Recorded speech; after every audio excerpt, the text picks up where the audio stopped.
My parents mocked me for marrying a nobody, a black man they said would never amount to anything, while celebrating my sister for marrying rich. But their proud smiles faded fast when they discovered who my husband really was, a powerful billionaire. They called me trash. My own parents, my own flesh and blood, looked me dead in the eye and said I was an embarrassment, all because I fell in love with a black man they thought was a nobody. They showered my sister with praise for marrying rich, but they had no idea who my husband truly was. And by the time they found out, honey, it was already too late to undo the damage they'd done. You know, sometimes the quietest moments hit the hardest. I remember standing there, the soft cotton of a handkerchief pinched between my fingers, embroidered with R and M hours. Someone had dropped it, maybe me, maybe someone else trying to be subtly cruel. But the way it lay there, right beside the trash bin outside that country club, that felt deliberate. Like an exclamation mark at the end of a sentence no one dared to speak aloud. The air outside was thick and sticky, like a breath you hold too long. Marcus had walked ahead, hands in his pockets, shoulders squared, but I could feel the weariness radiating off him. I clicked a few steps behind him on the stone path, neither of us saying a word until we reached the car. He opened my door like he always does, always a gentleman, even after what just happened inside. "You okay?" he asked softly as I settled in. I just looked at him.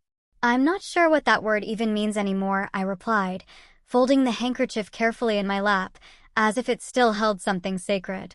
The ride home was quiet. Not tense, just hollow.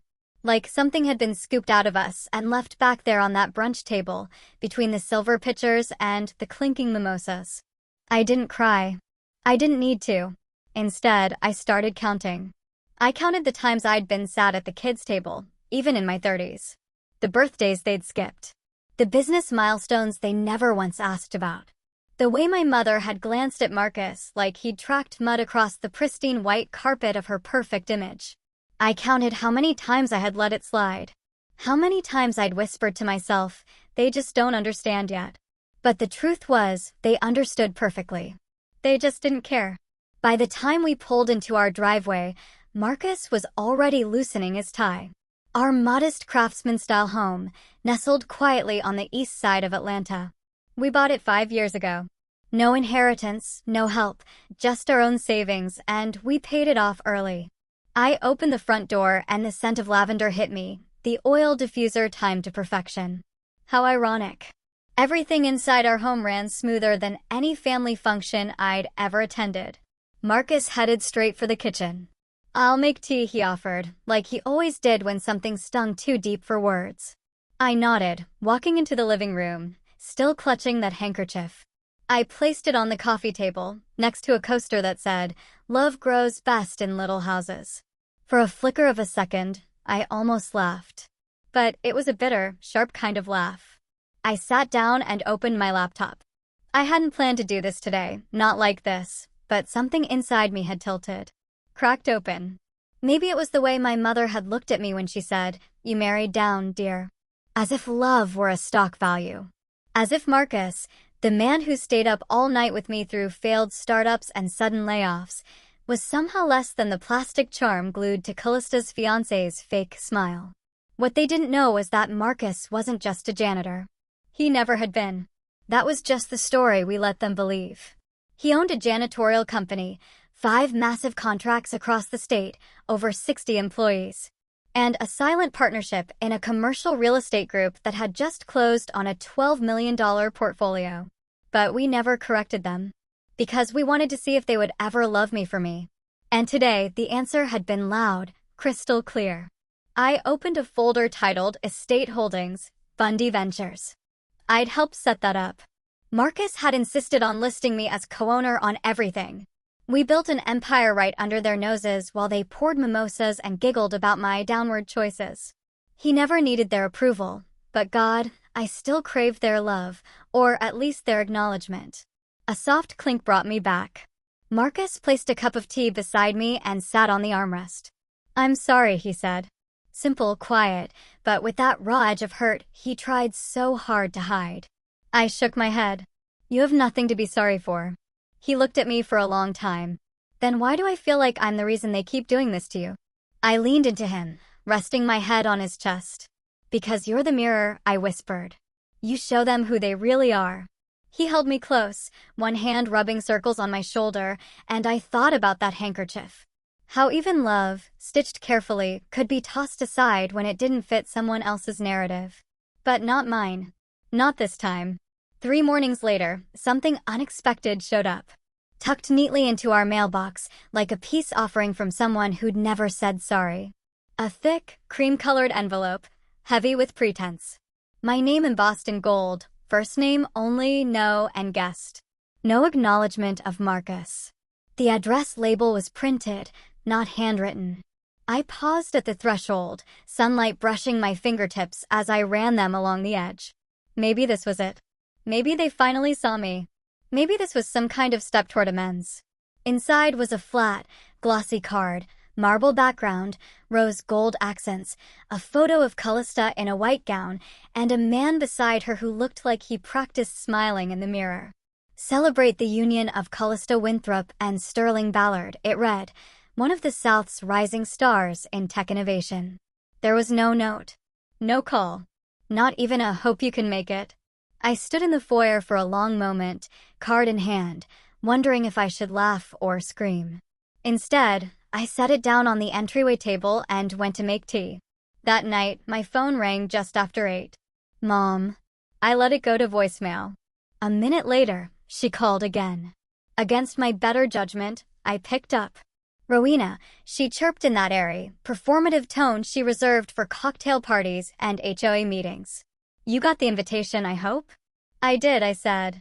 Oh, honey, it's going to be spectacular. Sterling just finalized the deal with Rivet. He's officially worth 8 figures now. Can you believe it? Our little Callista really landed someone with vision. She paused, barely. No, how are you? No mention of Marcus. I cleared my throat. Am I expected to attend? She hesitated, just for a second. Well, she said, it's more of a curated affair, you know. But of course, we'd love your support in other ways. Callista really wants it to be elegant. I don't remember hanging up, but I remember the silence that followed. Marcus glanced over from the couch, where he was folding laundry, his brows lifting slightly. I shook my head. Just noise, I said. 2 days later, my phone buzzed again. A text from Callista. Hey, Mom says a $15,000 painting from that gallery you like would be perfect. Can you send it to the venue? No, hi. No, how are you? Not even a please. I reread it once, twice, 3 times. I didn't know what stung more, the casual audacity or the fact that they truly believed that was all I was good for, a walking ATM. Last year, she forgot my birthday entirely. I still sent her tulips and a handwritten note that took me 20 minutes to write. I'd picked every word carefully, still hoping deep down that I could be seen as more than a placeholder between family milestones. I walked out to the balcony and let the night air hit my face. The city below twinkled like a distant lie, pretty from afar, empty up close. Leaning against the railing, I thought about all the times I'd stepped in. When Grandpa's medical bills stacked up, I paid them. When Mom's roof caved in after the storm, I covered the contractors. When Callista wanted her car fixed fast, she didn't call Dad, she called me. But love? Love was always conditional. Measured in status, discounted by skin color, by bank account, or whether I looked good on paper. I pulled out my phone, opened the Notes app, and typed, "Do not send a gift." They gave you their truth. Give them yours. I saved it, closed the screen. Marcus came out a few minutes later, setting a warm mug of chamomile next to my elbow. He didn't ask. He didn't need to. I looked over at him. They invited me, kind of. And they want something from me. He smiled gently. Of course, they do. I didn't reply to the text. But I did start making a plan. I didn't send the painting. But I sent something else. Something they didn't see coming.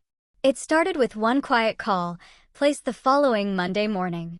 Just after I'd finished loading the dishwasher and Marcus had stepped out for his morning jog. I stood barefoot on the tile floor, staring out at the soft Atlanta mist curling past the windows, the phone pressed to my ear. Mr. Felder, I said, keeping my tone even. Rowena, Always a pleasure, he said warmly. I was just thinking about the grant renewal for the Morales couple. They've made real progress with the recycled installations. That's actually why I'm calling. I cut in, moving to the counter to pour a second cup of coffee. I want to fund them fully. No need to wait for the board meeting. Just wire the amount we discussed. There was a pause. The sound of him adjusting something on his desk.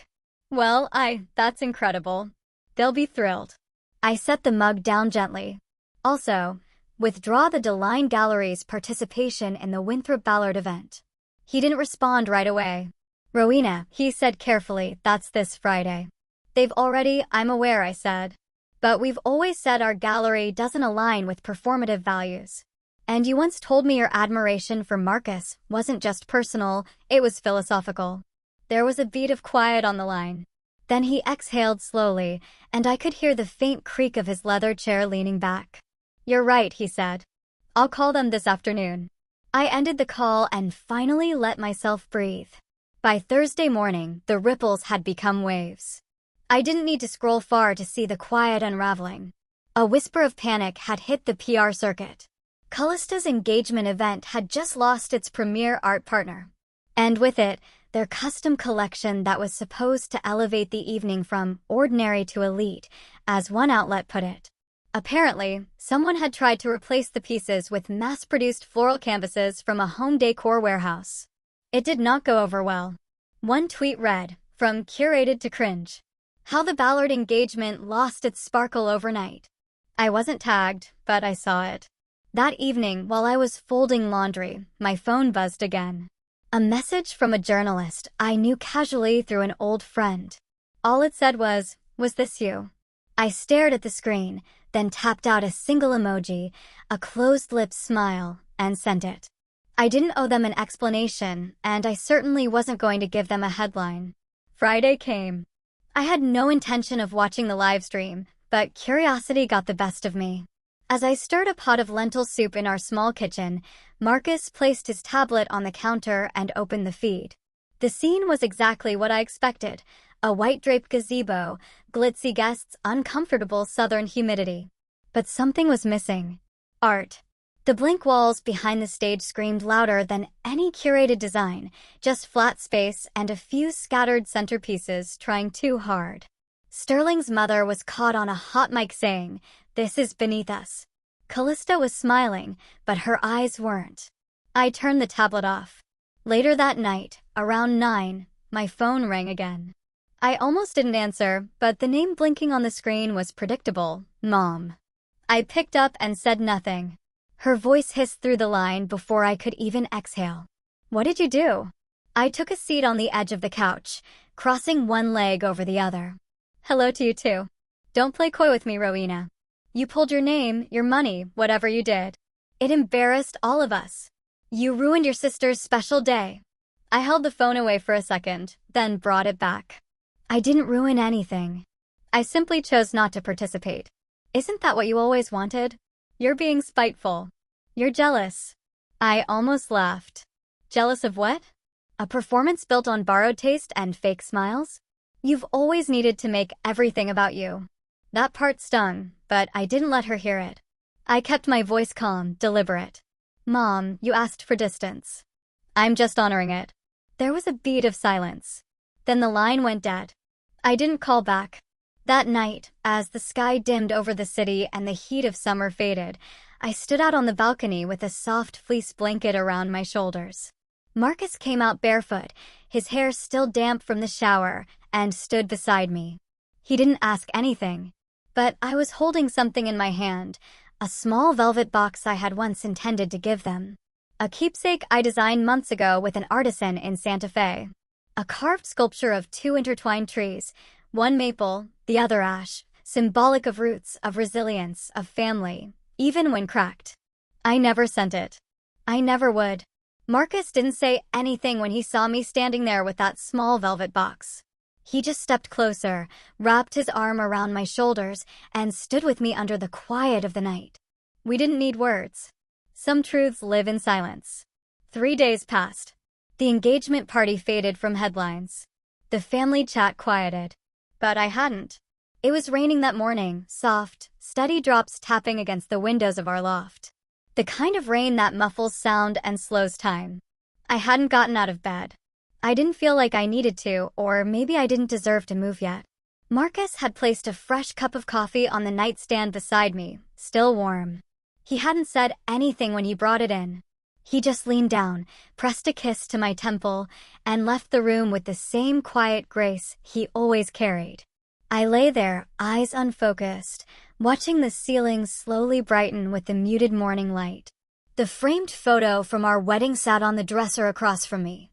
Just the two of us, holding hands in the garden behind the courthouse, laughing like fools. No grand cake, no matching gowns, no one from my family had shown up, not even a voicemail.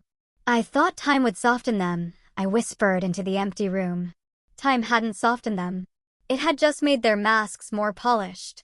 I reached for my phone, not really sure why. Maybe to check the weather.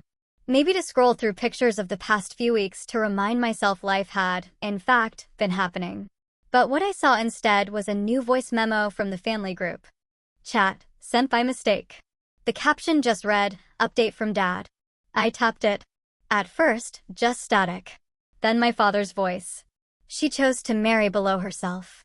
What can I say? She always had poor judgment. He chuckled. Not a kind laugh. More like someone relishing a private punchline. Another voice joined.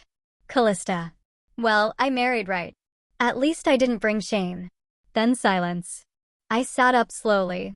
My body felt like it was made of wet sand. My hand holding the phone trembled, not because it was unexpected, but because it was so deliberate, so effortless. They didn't think I'd hear it. That was the part that cracked something deep. I almost deleted it. My thumb hovered over the little trash icon. I could have erased it, just like they tried to erase pieces of me for decades. But I didn't. Instead, I tapped forward, sent it to my own email, and added a note, reminder for when I forget. If I ever think about asking for their love again, play this. I placed the phone face down on the bed and stared at the ceiling. The room was quiet, but I could still hear their voices floating, mocking, smug. The kind of disdain that doesn't come from disagreement, but from belief. A belief that I was never enough. That no matter what I achieved, who I loved, what I built, I would always be the daughter who disappointed them simply by existing outside their mold. I got up finally, wrapped myself in Marcus' flannel shirt, and walked barefoot into the living room. The coffee had gone cold. I didn't reheat it. I didn't need it anymore. That afternoon, I cleaned out the hall closet. Not because it needed it, but because I needed something to touch, to throw away, something to sort. Tucked in the back was a box I hadn't opened in years. Birthday cards, a few old letters, a dried rose from a corsage no one came to see me wear. I tossed most of it. That evening, as rain still drizzled over the city and the fireplace flickered low in the corner, I sat on the rug with the last thing I hadn't thrown away, the wedding invitation. Half of it was already singed.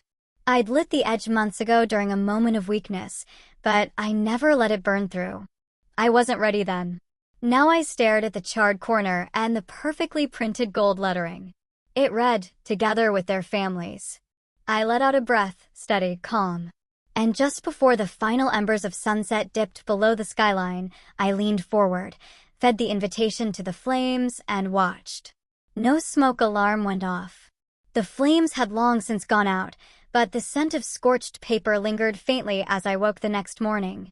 The ashes of the wedding invitation still sat in the tray by the fireplace. Small, gray curls of pretense. I didn't touch them. Instead, I wrapped myself in Marcus' oversized cardigan, padded barefoot into my home office, and opened the laptop. I hadn't been here in a few days, but the inbox hadn't waited. I clicked through a few invoices. A funding proposal, then paused. Subject line: Bridal Registry Gift Launch. Limited Run Preview. The sender, a lifestyle PR firm I knew too well. They'd worked with Callista's startup before. I almost deleted it without opening, but some part of me, curious, bitter, clicked anyway. The body of the email was cheerful and pink and full of exclamation marks. A carousel of images loaded slowly. The fourth one made my chest tighten. It was a home kitchen gadget. Simple, sleek, designed to sit neatly on a countertop. A sustainable flour sifter with a dual compartment system and eco-powdered coating. The caption read, "Designed by the Winthrop Studio team, patent pending." But I'd seen it before. I stood slowly, walked over to the hallway closet, and pulled down an old shoebox from the top shelf. Inside, wrapped in brown tissue, sat a prototype, hand-soldered by Marcus 3 years ago in our first apartment. I remembered him sanding the edge with a butter knife and joking, "It's functional, but it won't win awards." That was the night we ate cereal for dinner, because he'd spent the grocery budget on parts. Back at my desk, I pulled up an archived Google Drive folder, one I'd made without Marcus ever knowing. I had scanned and saved every sketch he drew, every prototype design he'd left on the table while saying, "It's not real yet. Don't waste time filing it." But I had filed them. All of them. Under the name of an old LLC I'd formed years ago for freelance consulting. Dormant, dusty, but still mine. "You protect the man you love," I whispered, even from his own optimism. And now my sister was using it to sell her dream under her brand, without a hint of acknowledgement. I didn't cry. I didn't scream. I didn't even text Marcus. Instead, I pulled out a legal pad, then opened a template from my legal archive folder. I swapped the date, updated the product SKU, and changed the name on the contact line to the Winthrop Collective. Subject: cease and desist. Unauthorized use of intellectual property.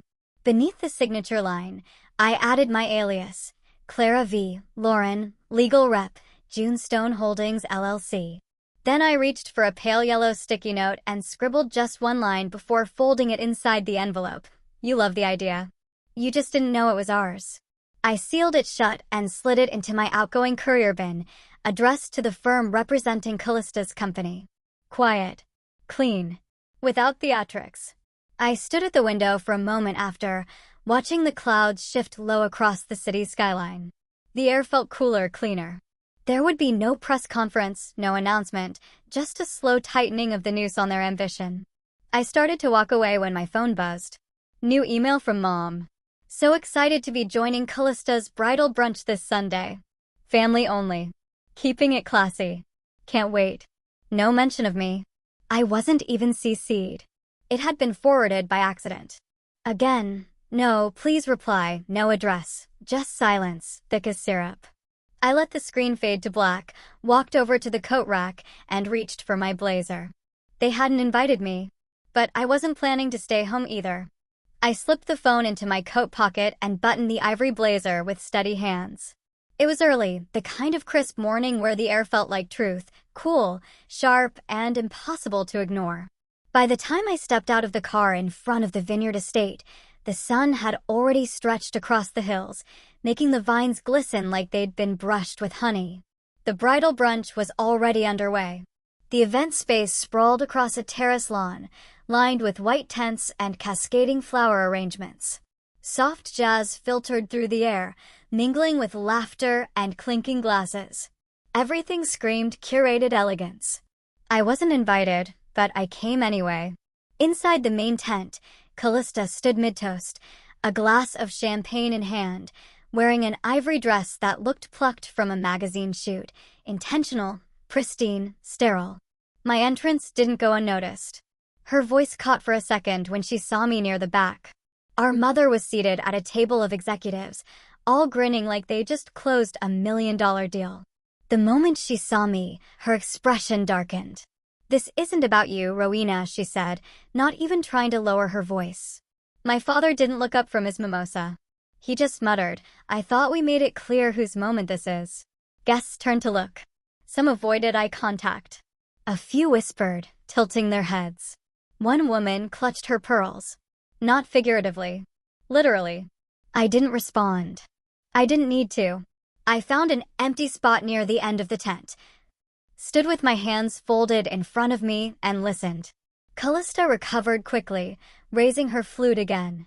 As I was saying, she chirped, "Family isn't just who shares your blood. It's who lifts you up, who reflects your best, and sometimes you have to make hard choices to protect your peace." A few chuckles. Several polite nods. Thinly veiled barbs wrapped in ribbon and resentment. When the servers passed around champagne again, they skipped my side of the tent entirely. I stepped forward to grab a glass from the corner tray, but a young server cut me off. He wasn't rude, just nervous. "I'm sorry, miss," he said, eyes flicking toward Callista. "You're not on the list." I gave him a small, practiced smile. "It's fine. I prefer still water anyway." But the smile didn't hold. I turned on my heel and walked through the side of the tent, following a small stone path that led out into the gardens. A wisteria arch stretched overhead, casting light purple shadows onto the gravel below. I stood there, out of sight, letting the din of the party fade behind me. That's when I heard footsteps. "Excuse me," a deep voice called out. "Are you Rowena?" I turned. The man was tall, silver-haired, with a calm presence that felt utterly out of place at this circus. He wore a navy suit with no tie, his cuffs unbuttoned, and a leather folder tucked under his arm. "I am." He offered a hand. "Gregory Vern. I believe you're the Rowena who saved our third-quarter expansion last year." I blinked.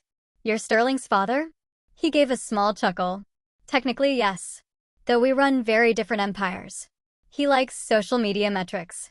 I like factories that don't shut down." I smiled. A real one this time. "I didn't know you'd be here."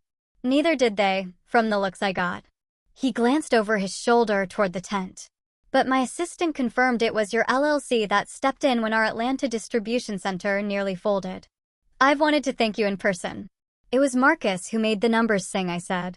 He studied me for a moment, his gaze quiet but sharp. "Do they know who you are?" I gave a soft laugh. "I don't think they've ever cared enough to find out." He nodded slowly. "Then maybe today is a good day to start telling them." I looked down at my empty hands. "I didn't come to make a scene." "Good. Then let me offer a suggestion." He stepped beside me, pulling out his phone. After a few taps, he held it toward me. "Board vote. Monday morning. They've asked for clarity on a new investor block. I've recommended they allow your presence since, well, you own 12% now." I stared at the screen, trying to breathe through the tightness in my chest. "I didn't ask for power," I said. "No," he replied, smiling gently. "But you earned it anyway." The wind picked up just enough to rattle the leaves around us.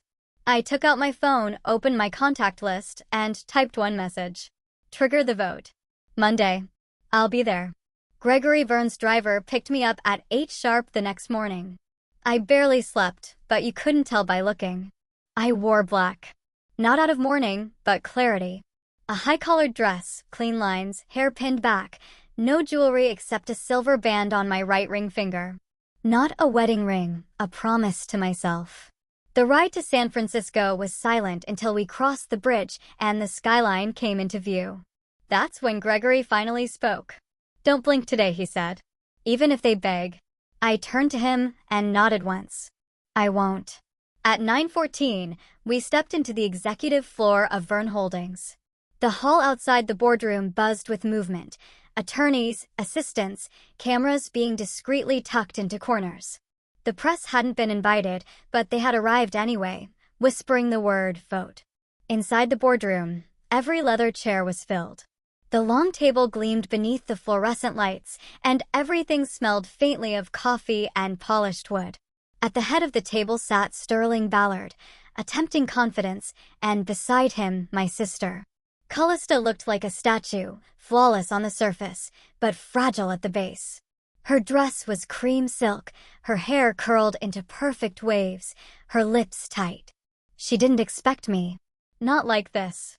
Gregory motioned to a seat beside him. I walked to it slowly, deliberately, and sat. A hush swept the room, like the first gust of wind before a storm. "Before we begin," Gregory said, standing with both palms on the table, "I'd like to formally introduce the voting co-chair for today's session, Miss Rowena Hartley." Callista's eyes widened. Her champagne-colored nail polish cracked visibly as she gripped her clutch. Her voice broke through the silence. "What? What is she doing here?" Gregory remained calm. "Your engagement involved a proposed equity shift across the Nevada portfolio. Per the trust charter, that requires unanimous family vote. And since Rowena is listed as a co-trustee of that entity, you're lying." Callista snapped. She's not even part of this family. She is, Gregory cut in on record and on paper. I slid a thin folder toward the center of the table. Clause 12B, page 4. My signature filed 3 years ago under the dormant Hartley Foundation. I reactivated it last week. My father, seated at the far end, paled. Rowena, you wouldn't do this. I didn't raise my voice. I already did. The room held its breath. Sterling leaned forward, clearly confused. Wait, it means, Gregory said, that without Rowena's vote, your engagement package has no access to equity shares in the Nevada and Florida holdings. The silence cracked open. Callista stood abruptly. She's bitter. She's always been petty. She's sabotaging my future because she couldn't build one of her own. I stared at her. Really stared. You stole my husband's designs. You mocked our marriage. You erased my name from your registry but asked for my money. And now you're angry, I finally said, because I finally said no. Callista's mother, our mother, tried to interject. This is not the place. This is exactly the place, Gregory said. The board accepts Miss Rowena Hartley's vote to revoke Callista Winthrop's temporary engagement clause, effective immediately. The gavel fell, literally. Then the doors opened. The press flooded in like floodwaters breaking a levee. Microphones, flashbulbs, questions shouted. Faces I didn't recognize shouting words like power move, family implosion, and silent partner no more. Callista turned to me, trembling. You ruined everything. I stood, straightened my dress, and looked her in the eye. No, I said. You did that the day you decided you didn't need me. She lunged forward like she might say something else, but Gregory stepped between us. There's nothing left to say. I walked out, cameras flashing, heads turning. My steps were measured, my face unreadable. But inside, everything shook. Not from fear, not even from pride. From the weight of finality. This wasn't triumph. It was truth. Undeniable, raw, and overdue. It had rained the night before, the kind of slow, persistent rain that doesn't demand attention but soaks everything in quiet. By Sunday afternoon, the sky over the hills had cleared, but the air still held that soft scent of wet soil and eucalyptus. I opened the windows to let it in. The house was silent. Not the hollow kind of silence that comes after a fight or a departure. This was different. Weighty, but not heavy. A stillness earned. I walked slowly through the foyer and into the back hallway, where Grandpa's old study had remained untouched since the day I moved in. I hadn't had the heart to redecorate it. The faint smell of lemon oil and old paper still lingered. The shelves were as he left them, meticulously kept, his books in alphabetical order. Magnifying glasses still tucked inside gardening encyclopedias. The envelope was exactly where I had left it, on the corner of the writing desk, just beneath the brass lamp with the crack in its shade. I'd passed it every day this week. Sometimes I'd glance at it. Once I'd picked it up, then put it right back down. But today I sat. I took a breath, slipped my finger under the flap, and gently pulled it open. Inside was a single photograph, aged just slightly at the corners. It was me, maybe 6 or 7 years old, sitting cross-legged in Grandpa's greenhouse, surrounded by little pots of budding lilacs. My cheeks were dirt-smudged. My smile was wide. He was kneeling beside me, one hand on my shoulder, the other holding a watering can, tilted just so. Pressed flat behind the photo was a lilac bloom, dried but intact. And beneath it, a note card in his handwriting. I would have known those neat block letters anywhere. Even if they never see you, I always did. I didn't cry right away. I sat with it first. Let it settle into my bones. Let it speak into the space that no amount of boardroom votes or headlines could reach. But eventually, the tears came. Not hot or frantic, but soft, relieved. Someone had seen me. Not for what I could do, not for who I married, not for the money I didn't give or the party I didn't attend. He saw me as I was. As I am. The light shifted as the sun began to dip westward. I stood, wiped my face, and placed the photo gently back into the envelope. Then I picked up my keys and walked out. The drive to my gallery was short. 15 minutes of winding streets and stop signs. The small, modest storefront had been mine for 3 years now. I never talked about it. Not with family, certainly not with Callista. But it had grown quietly, steadily, like the plants Grandpa used to tend. Inside, the walls were still mostly bare. I hadn't hosted a show since last fall, but today I brought something personal. I chose the center wall, the one directly across from the front window. Hung the photo in a matte black frame with a small brass plate below it. The kind Callista once mocked me for using. "You hang stuff like that, and people think it's a thrift store," she laughed. "At least try to look like you belong in this world." I stood back and smiled. The plate read, "Legacy is earned, not given." As I adjusted the frame, a quiet voice behind me spoke. "Miss Hartley?" I turned. It was Erin, the summer intern I'd taken on months ago. She was clutching a folder of flyers, eyes wide with curiosity. "Can I ask you something?" I nodded. She looked down for a second, then back up. "How did you survive all that?" I held her gaze, thought about all the ways I could answer. The lawyers, the late nights, the therapy, the silence. But what I said was simple. I stopped asking why they didn't love me, I said, and I started loving myself. Erin nodded slowly, then walked back toward the office to finish sorting prints. I stayed a moment longer in front of the frame.